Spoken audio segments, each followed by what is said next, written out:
یہ ہے کہ تراویح تو اسلام میں ہے ہی نہیں ہے، تو حضرت عمر نے شروع کی ہے۔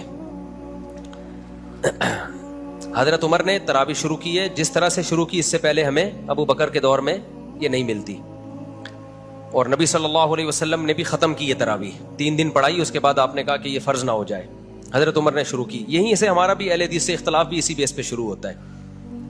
ہم یہ کہتے ہیں کہ اگر آپ نے تراویح کو ماننا ہے حدیث کی روشنی میں، تو حدیث میں تراویح کا ثبوت نہیں ہے بلکہ تراویح کی نفی ہے۔ اور اگر آپ عمر رضی اللہ تعالیٰ عنہ کے عمل کو بیس بناتے ہیں تو پھر عمر رضی اللہ تعالیٰ عنہ نے 20 پڑھی ہیں، 8 نہیں پڑھی ہیں۔ خداوند کریم کا مزاج یہ ہے کہ وہ حق کی تصدیق وہیں سے کرواتا ہے جہاں سے اسے رد کیا جائے۔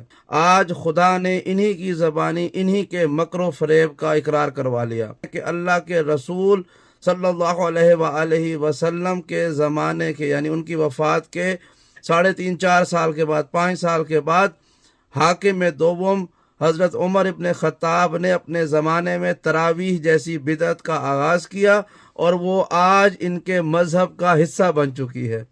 کون سی مسجد ہے جہاں پر آج تراویح نہیں ہو رہی ہے؟ کون سا قاری ہے، حافظ ہے، مولوی ملا ہے جو تراویح نہیں پڑھتا یا جس نے نہیں پڑھی ہے؟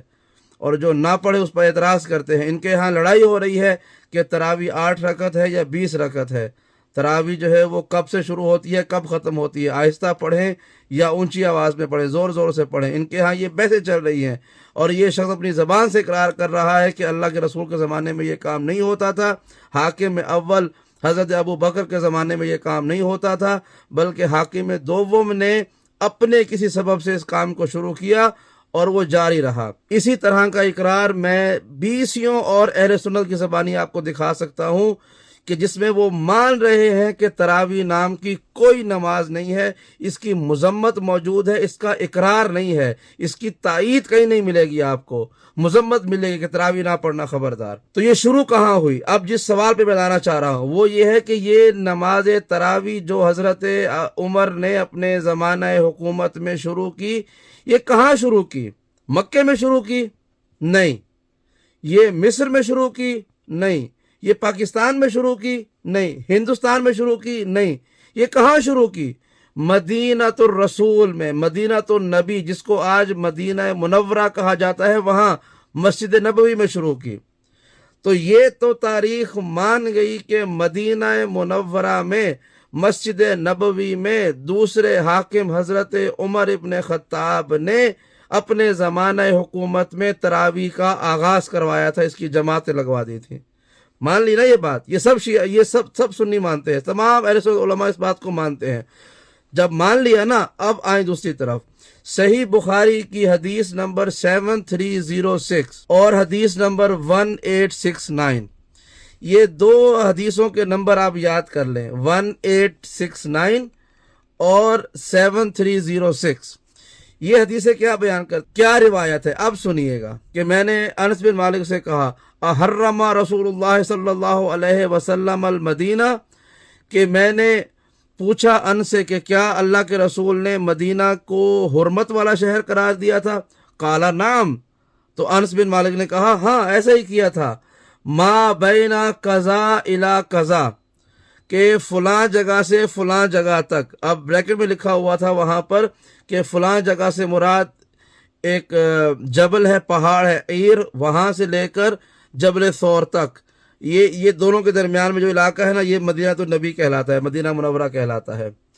لا یقطع شجرها، یہاں کے درمیان میں کوئی درخت بھی نہیں کاٹا جائے گا۔ من احدث فیہا حدثا فعلیہ لعنت اللہ والملائکۃ والناس اجمعین، اور جس نے اس شہر کے درمیان میں کوئی بدعت کو ایجاد کیا، اس پہ اللہ کی لعنت ہو، فرشتوں کی لعنت ہو، اور تمام انسانوں کی لعنت ہو۔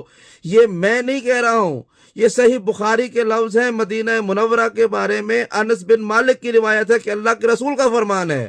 اللہ کے رسول فرما رہے ہیں کہ جس نے مدینے کا درخت کاٹا یا جس نے یہاں پر بدعت کا آغاز کیا، اس پہ اللہ کی لعنت ہوگی، فرشتوں کی لعنت ہوگی، اور انسانوں کی لعنت ہوگی۔ یہ مفتی صاحب کیا فرما رہے تھے؟ تراویح کس نے ایجاد کی؟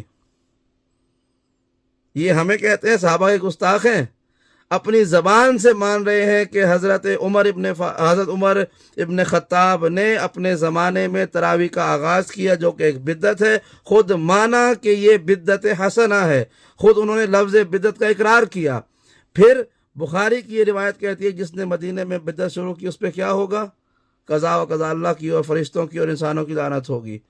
تو یہ صحابہ کے دفاع کرنے کا چیمپئن بننے والے لوگ کہ جو بے گناہ لوگوں کے خلاف تکفیر کے فتوے لگا کے قتل کروا دیتے ہیں کہ فلاں کو مارو فلاں کو مارو، گستاخ ہو گیا، خود اپنے سب سے محبوب ترین شخص کے بارے میں یہ شخص اللہ کے انسانوں کی اور فرشتوں کی لعنتوں کی گواہی دے رہا ہے۔ کوئی ہو جو ان مفتیوں سے پوچھے، کوئی ہو جو ان سے پوچھے کہ بدعت آغاز کرنے والے کے بارے میں اللہ کے رسول نے کیا کہا، اور پھر جس نے بدعت کی مدینے میں اور جس نے اسے پناہ دی یا جس نے اس کے عمل پہ عمل کیا، اس کے بارے میں کیا جواب دیں گے؟